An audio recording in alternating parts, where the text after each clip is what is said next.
Jas, first things first, how are you? I'm good, how are you? I'm all right, thank you. Good. Well, before we talk about the record,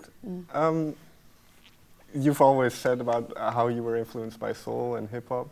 When did reggae come into it? Was it always part of your upbringing?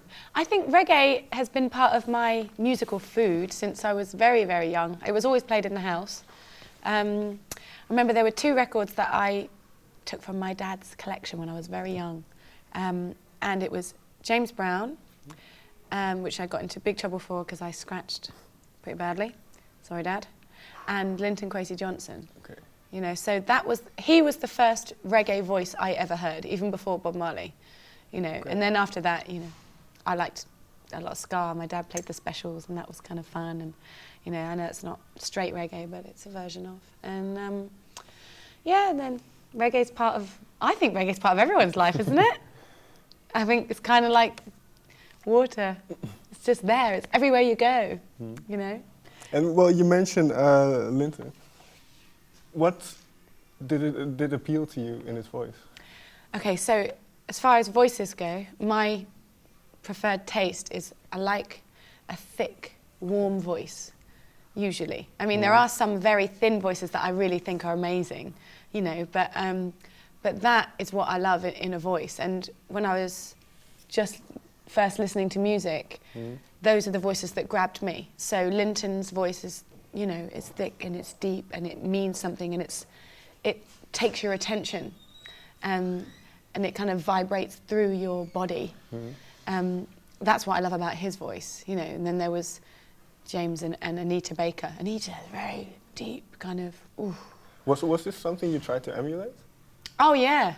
I think when you're learning something, if you're being taught how to play piano, whoever's teaching you, you're going to try to repeat what the teacher just did. And that's exactly how I learned. I listened, and I would try to repeat it. Okay. It's funny, I used to actually, I enjoy emulating other people's voices because I think it's funny, you know, like as a joke. And I remember, I must have been, I don't know, 10 or something, and my mum would play that Janis Joplin song, "Oh Lord, won't you buy me a Mercedes-Benz?" And it's, the accent on it is so strong. I mean, it's so American, like. And I used to just rip the piss out of it. I thought it was hilarious. "Oh Lord, won't you buy me?" You know, I'd really go for it. And it would make everybody laugh, and I thought it was funny. And then, you know, years and years later, I'm doing these interviews, and it makes you think, how did I learn to do all that? Right. And I think back to that moment, I think, oh my God, I know I was only joking, but that's part of the education. You know, you listen, you repeat, you listen, you repeat, and then you find whatever's comfortable in you, and that makes your own sound. When did you find this? I think I found it maybe when I was about 16. Okay. Yeah, maybe so 17. right when you kind of started out. Yeah, well, you know, we did the soul sessions, and then I was writing songs before I did the soul sessions. So for me to turn around and then do covers was a bit of an issue. I was like, what? I want to sing my own songs.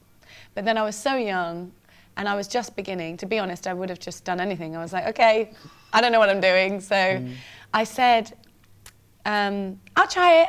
I must have said that a million times. I'll try it. You're right, I'll try it. Okay, I'll try it.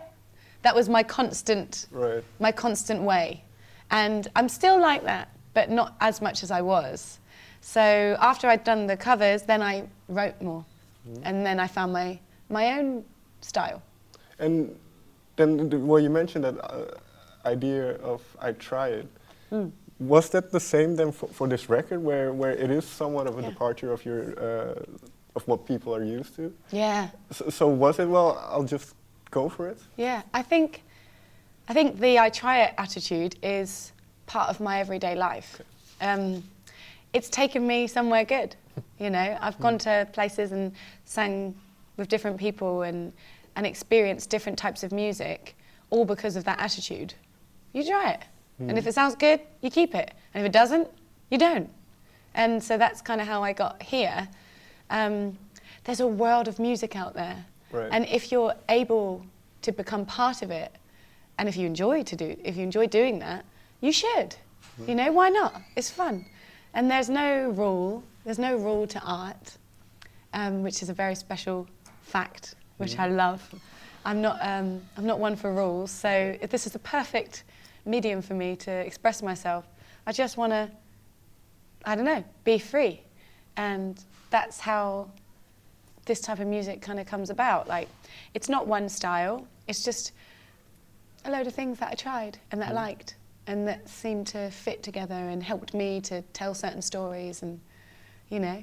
And this particular direction then, was this born during the Super Heavy sessions? This particular direction was kind of, it was born over a very long gestation period. So we've got the time that I wrote Water for Your Soul, which is a song that is not included on the record, but it's the title. Why isn't it included? It's not included because the production, I mean, we really tried to make it fit, but for me, it didn't fit. And, you know, Steve Greenwell and Jonathan, the producers, the other producers on it, they're like, but Joss, it's the title track. You can't take it off. I said, well, it doesn't fit. Like, musically, it doesn't fit. I know that it's the title track, and lyrically, it makes sense. Like, you know, it really explains a lot. But I believe that I want people to be able to listen to the record, and I believe a record should be one piece, one painting, not 20 different paintings stuck on one. Like, I want it to be like a feeling that doesn't knock you out of the last one. I want it to be something that feels good for the listener. So the style of the production on Water for Your Soul, the song, it's very glitchy and it's very quirky, which is good, but not for this one. So I'm going to put it out as a song. Okay. So I do want people to hear it. It's not that I don't like it, but it doesn't fit, man. It doesn't fit. So I took it off. Okay. And but the title is still relevant. So why did you keep the title then? Why is it still relevant to you? So the title is kind of, it explains what this album is for me and what the process and why I would make this type of music. I mean, there's a lot of world influences in there, and, you know, this is what I like to do.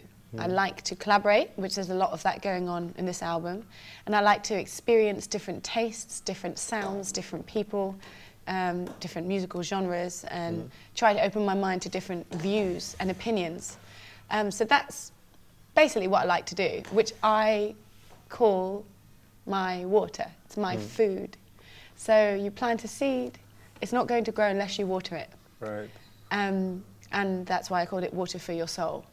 And the song that we wrote with that title is about just letting go and traveling the world, seeing, you know, what you want to see, do what you want to do, let go of any of the silliness that you left behind, and, you know, find love, be full of love. And it says love is water for your soul.